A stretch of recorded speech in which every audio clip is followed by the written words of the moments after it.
Transformation. One of the most prevalent and iconic tropes to have ever existed. It has been around for thousands of years and is truly universal to the human race.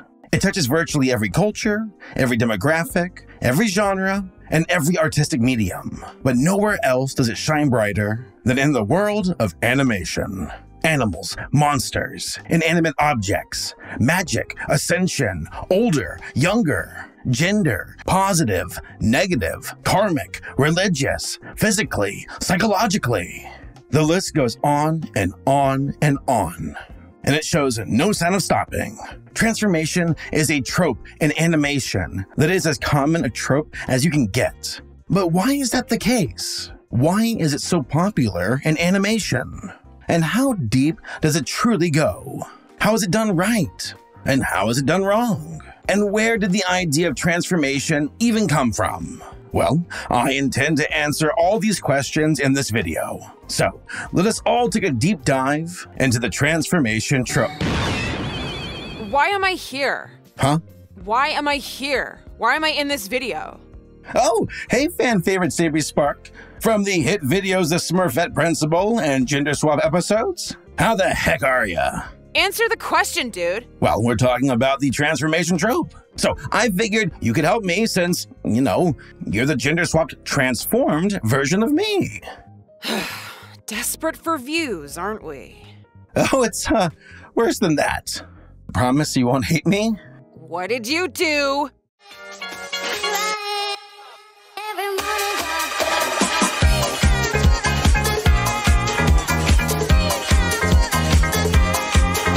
I also turned you into a marketable plushie. That's right, folks. You too can have your very own Saberspark plushie by clicking the link in the description down below. Trust me, she'd love that, right? Right? Sabie?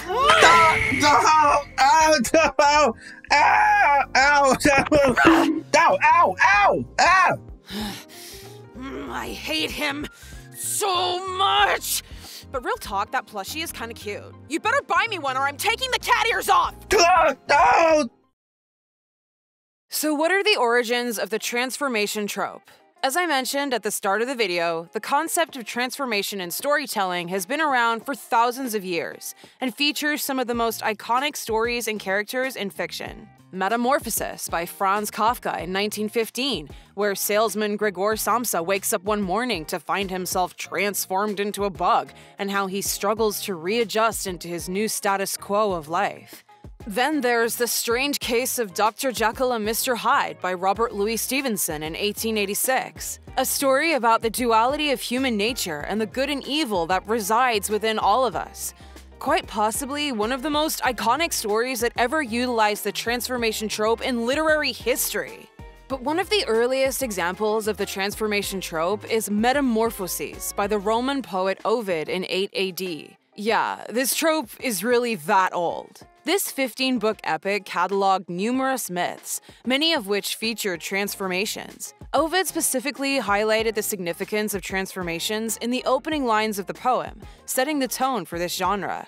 For instance, the story of Callisto, a nymph and daughter of Lycaon, portrays her transformation into a bear after being by Jupiter. Similarly, Ixion, the king of Lapiths, is punished in Tartarus by being bound to a wheel of fire for trying to Juno. Yeah, those Greek gods were wild with their soap operas and transformations. Seriously, every time that Zeus would cheat on Hera, he would disguise himself as an animal like a bull or a swan. The first furry, am I right? And of course, the Judeo-Christian Bible itself features one of the oldest references to transformation in the book of Genesis, where we see Satan transform into a snake while tempting Adam and Eve. This allegory was so effective that it has demonized snakes ever since. Poor noodles. Historians speculate that this passage of the Bible was written in 300 BCE, with some who believe it goes back even centuries further. And of course, the genre of transformation fiction is abundant in the realm of fairy tales, where magical changes play a central role in the narrative. Andrew Lang's The Love of Three Oranges and The White Dove feature princesses transformed into doves. as Björnson and Moe's East of the Sun and West of the Moon portrays a cursed prince who appears as a polar bear. And then you got the Brothers Grimm with The Frog Prince, probably the most iconic transformation story in the genre itself. Heck, this genre drips so much with transformation that the Shrek franchise wouldn't be what it is without it. It goofs on the trope in a satirical way while also subverting it to tell its own story about transformation.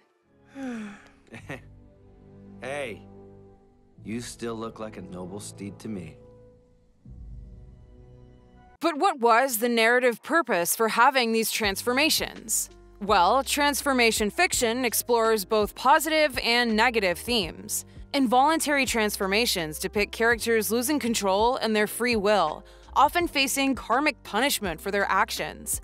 On the other hand, voluntary transformations were about liberation, allowing characters to escape conventions or expectations through these transformations. And it's with this understanding that the first animated transformation fiction emerged, with fairy tales being adapted into animated films. Now, you'd think the first to do this would be Snow White and the Seven Dwarfs in 1937, with the evil Queen Grimhilde turning into an old hag to trick Snow White.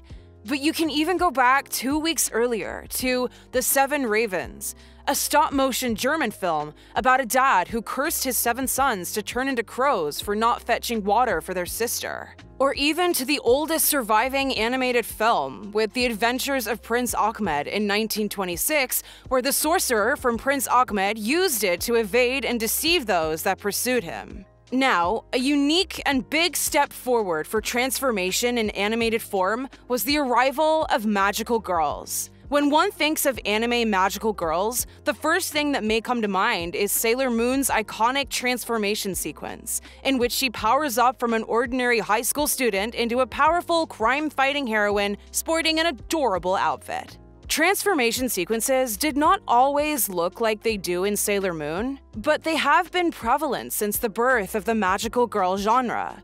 So how did we get here? Before there was Madoka Magica, before there was Tokyo Mew Mew, even before there was Sailor Moon, there was Princess Knight, a manga written and illustrated in 1953 by the legendary Osamu Tezuka. It was later adapted into an anime in 1967. The story is about Sapphire, a princess born with both the heart of a boy and a girl. She must disguise herself as a prince in order to inherit the throne, and brands a sword of justice against evil. Despite there being no magical element present within the story, Princess Knight is often regarded as the prototype for the magical girl genre. In particular, she served as the model for the magical girl warrior archetype, characterized by a cute, bubbly heroine going on magical adventures and fighting villains. Not only did this classic shoujo heroine lay the groundwork for the magical girl genre, but she also pioneered gender bending as another well-known facet within the transformation trope. Then there was The Secrets of Ako-chan, a manga created by Fujio Akasuka in 1962. The story follows the everyday life of Atsuko Kagami, a young heroine who wields a magic pocket mirror to transform into anything she desires. However, the magical charm only works when no one is watching, so she must keep it a secret. Ako-chan was the origin of many common tropes found within the magical genre, establishing the magic girl trinket, reciting a phrase to activate her magical abilities, and the overall concept of transformation. Atsuko is unequivocally the first magical girl in manga form. Often the first magical girl is credited to Sally the Witch, inspired by the American sitcom Bewitched. The original manga was written and illustrated by Mitsutero Yokoyama in 1966. While Ako-chan predates Sally in manga form, Sally was the first magical girl on television. Her anime adaptation aired in Japan in 1966, predating Ako-chan's anime adaptation by 3 years in 1969. The story follows the mischievous adventures of Sally, the princess of the Magic Kingdom who journeys to Earth to make friends. She, too, must keep her supernatural identity a secret. She established a primitive look at the concept of the transformation sequence by using her magic to change her outfits. Cutie Honey, a manga created by Go Nagai in 1973, was adapted into an anime that same year. It stars an android girl named Honey, who has the ability to transform into a voluptuous red-headed heroine who fights against evil. She is not only considered to be the first female protagonist in a shonen series, but she also established the trademark template of the transformation sequence as we know it now, wielding a magical trinket, reciting a catchphrase, and temporary nudity while transforming and flying around the screen in various poses. Then, there was Sailor Moon, a manga created by Naoko Takeuchi in 1991 and adapted into an anime in 1992. It was the culmination of the many facets of magical girl stories that came before it. Featuring a team of magical girl warriors, it combined all the action of a shonen anime like Super Sentai and the fantastical transformations and abilities of the magical girl. The beautiful art style and themes of strength and femininity resonated with audiences in a way never seen before, resulting in Sailor Moon having a massive cultural impact on the world of anime and manga. And of course, that iconic transformation sequence we've all come to know and love.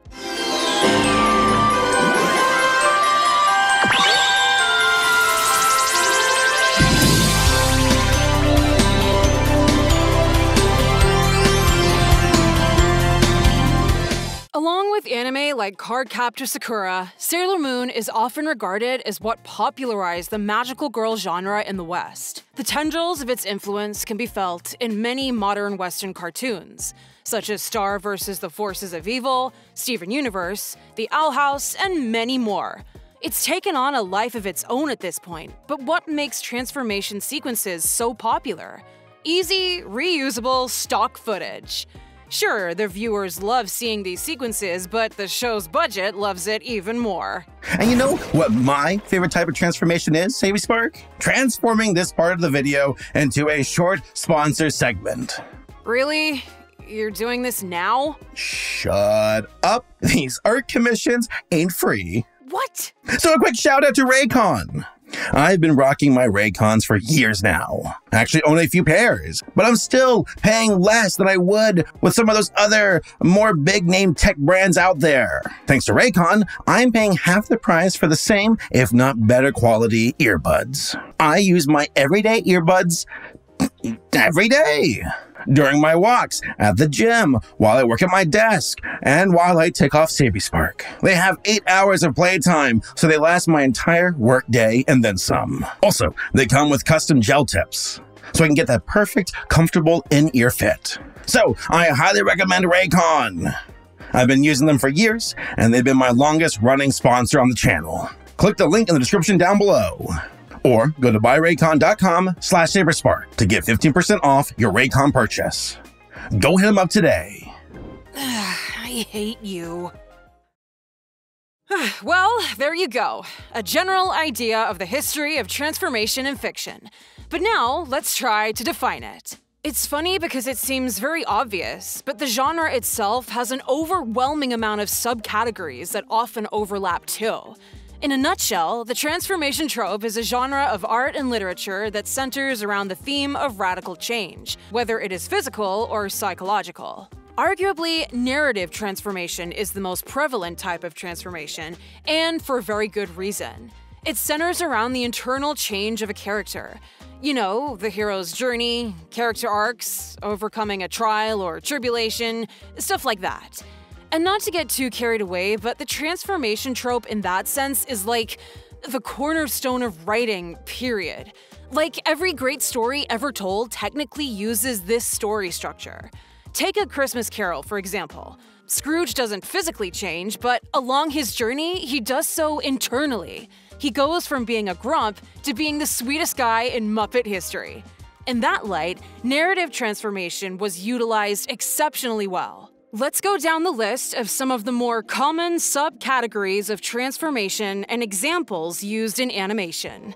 There's the species change, where you got characters transforming themselves to animals or objects or, quite frankly, anything. We see this with Master Splinter in TMNT, Haku in Spirited Away, and the servants in the castle in Beauty and the Beast. Hello.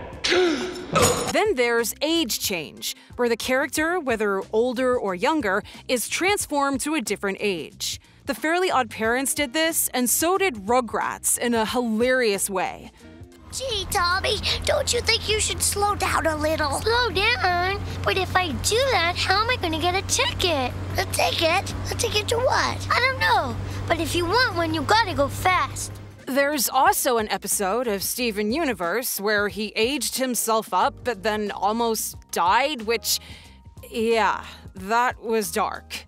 Oh, look, I have what appears to be a delicious pie. I sincerely hope that nothing happens to... Oh, Steven! Are you trying to kill him faster?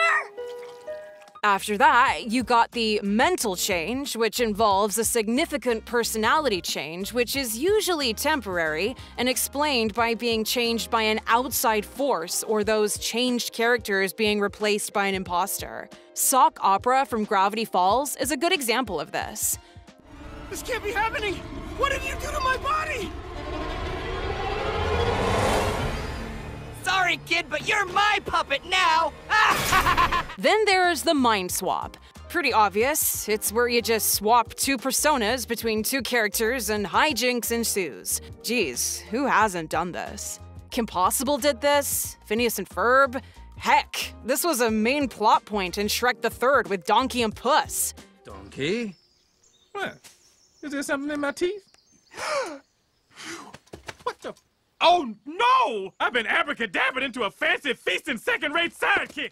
After that, there's possession, which involves also, obviously, characters being possessed or puppeted and their personas are overwritten entirely by a secondary party. Danny Phantom, for example, does this all the time. There's gender transformation, which this guy has done a whole video about. That's how you were born.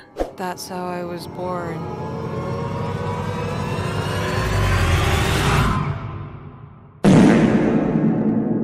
And then there's physical alteration, which are transformations based on physical changes to a character's body, whether through personal choice, magic, or some happenstance. This is all over animation. I feel I can throw a dart randomly and have it hit a cartoon show, and there's a good chance said show has featured physical alteration. Now, as I listed every single one of these transformations, I know you must likely recognize all of them.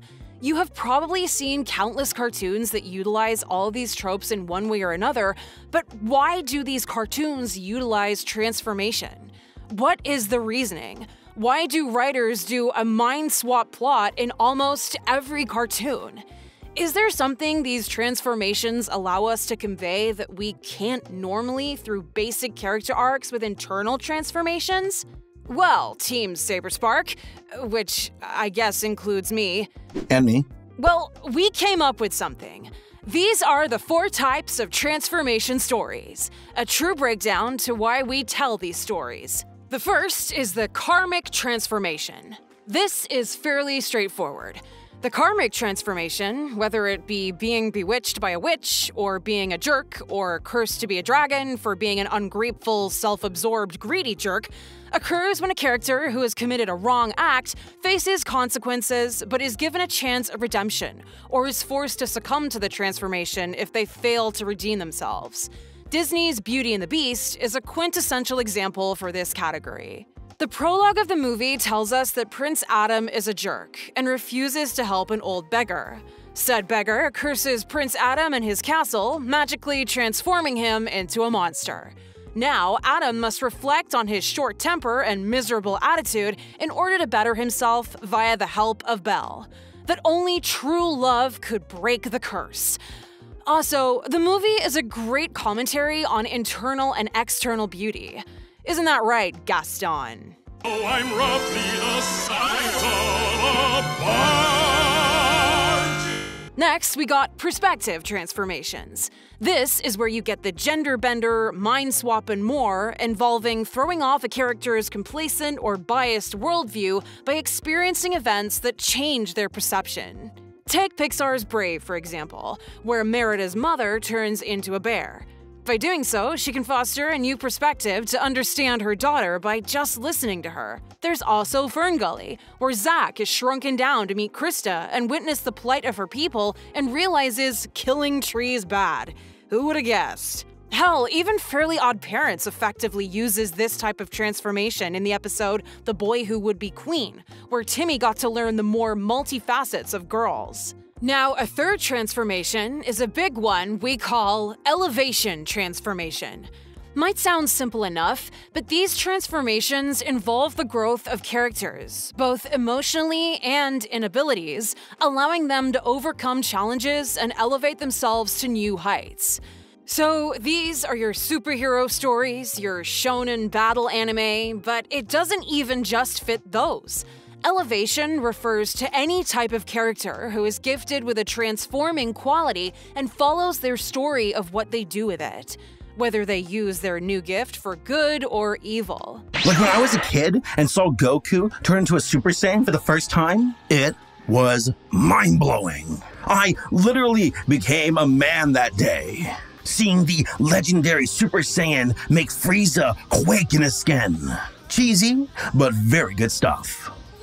Finally, the fourth transformation is a more abstract one, as while these first three all deal with being tentpoles holding up their individual stories, these transformations are more in the support role. These are sensational transformations. Sensational. As their focus is on the spectacle and awe of the transformation itself. Often accompanied by breathtaking visual effects or magical occurrences, these transformations aren't necessarily crucial to the plot, but help boost up the stories the narrative is already telling. Like, if you see a transforming mutilation in any horror film, or the transforming in Transformers, the fact they transform isn't really key to the narratives. But those transforming elements do more to boost the theme and atmosphere of their stories. Or we can go to Totally Spies and their long list of transformations. While some can be subcategorized under karmic or perspective, we all know the spectacle of this weird show's transformations is the real draw of them. Totally Spies basically hit up every category of transformation on this list. Absolutely unhinged stuff. Freak out! Not if you use these! Oh, look at my massive pipes! These four story types truly encompass so much of the transformation fiction genre because, in essence, transformation has a spectrum of types that can be as light as changing via cosmetics or clothes, or cases as heavy as a body mutating completely. It's truly a spectrum. And this spectrum of the transformation trope is not only common within animation, but in all written media, as a major basis of written storytelling is change. Whether it be a hero's journey, a fall from glory, or a redemption arc, change is the precedent that drives a narrative structure. And though in these cases we think of change in an internal perspective, physical transformations are just as prevalent. The major difference is that these physical changes allow the audience to fully visualize the change a character is going through. They don't require as much of an empathetic lens to understand their new perspective that you yourself don't share. Like, compare this: a bitter and anger-fueled man lashing out and barricading himself away in his room, or a bitter and anger-fueled beast lashing out and barricading himself away in his room. The beast, by design and his transformed state, easily signifies the pain, turmoil, and frustration he has. And while the transformation allows its characters to experiment with empathy, the true heart of the transformation trope is not how empathetic it makes characters, or how deceitful or liberated they feel, but how much it allows them to self-reflect. It's one of the most powerful plot devices in the medium, and one of its strengths over live action. To be able to visualize the character's path in self-reflection, and whether they succeed and learn a lesson from the transformation, or fall into the despair of becoming something they are not. Good examples of that include elevation transformations like Mei from Turning Red and Deku from My Hero Academia. One using her newfound gift to explore and understand her true self, and the other using it to become the hero he dreams to be.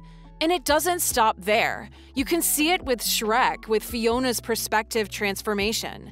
Through her transformation as an ogre, she can see the softer side of Shrek and how vapid and vain her wish to be human really is. But I don't understand. I'm supposed to be beautiful. But you are beautiful. But what about examples of bad transformations? Movies or shows that did a poor job of utilizing the trope? Honestly, it was tougher to think about. I thought of Secret Magic Control Agency, where the karmic age change of Hansel and Gretel just resulted in the kid versions being entirely different characters, so yeah, what was the point? You've turned into a child, that's what. I told you not to touch anything. Now I'll have to work alone. Then there was Sonic Prime, which balances some great perspective writing with Tails' alternate self 9, showing a true darker shift in the bubbly two-tailed fox's character. Then you got Pirate Knuckles, whose biggest change is he talks like a pirate. I may be back, but it ain't for me crew. I racked my brain between bare-bones shonen anime with power systems that lead to no character growth and any after-school moral of the week cartoon, when they have the boilerplate mind swap, gender bend, or etc. episode where the lesson is learned and forgotten by next time. And it just left me asking, how do we forget about them so easily after we are done watching? And that is when it hit me. These transformations were bad because, unlike any of the good transformations that actually spoke to narrative purpose or character growth, a bad transformation is just there to be seen. But unlike a sensational transformation, where the transformation builds on top of what is there, a bad transformation just superfluously feels tacked on, just to make a spectacle, and nothing else.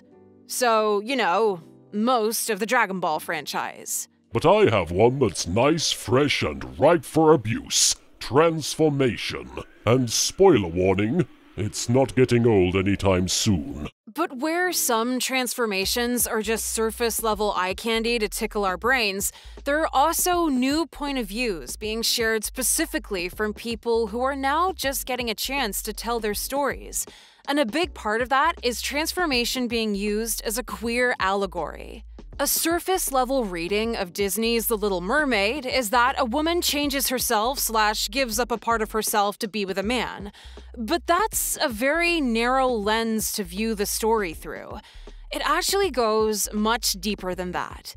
From the beginning of the story, Ariel already had a desire to change into a human before she even met Eric. I Want to Be Where the People Are, part of your world establishes that Ariel's journey is less about romance and more about a thirst for knowledge and shaping her identity. Yes, romance is a part of her journey, but Ariel meeting Eric is the catalyst that sets the action of the story into motion. Her primary motivation is to become a part of that world, to be human and to have a body that reflects that. Ariel's story can be read as an allegory for the trans experience. She rejects the expectations of the society she was born into. She longs to find herself in a world where she can be seen and accepted for who she really is, a human. Ariel wants to trade her fins for legs, ergo feels like she doesn't belong in the body she's in. Her true identity doesn't align with how the world around her sees her, an experience that could be compared to gender dysphoria. Ariel goes through adversity when she's a mermaid. She endures backlash from her father, is shunned by those around her, and feels like she needs to hide her true self. She faces adversity during her transition, losing her voice and adapting to the human world. And in the end, Ariel delights in the euphoria of being human. Ariel as a character isn't the best example of internal change, as she ends up more or less the same person that she starts out as, but the external conflict in her story makes excellent use of the concept of physical transformation. However, the original story of The Little Mermaid doesn't have such a happy ending. Hans Christian Andersen, the original writer of the fairy tale The Little Mermaid, was allegedly a homosexual, though his personal journal entries indicated that he was sexually abstinent. He had written many love letters to a man by the name of Edvard Collin, an unrequited love who did not reciprocate his feelings and ended up marrying a woman. It's plain to see how the story of The Little Mermaid carries the painful sentiments of longing for a person who doesn't want you back. In the original fairy tale, the prince rejects the feelings of the mermaid and marries another woman.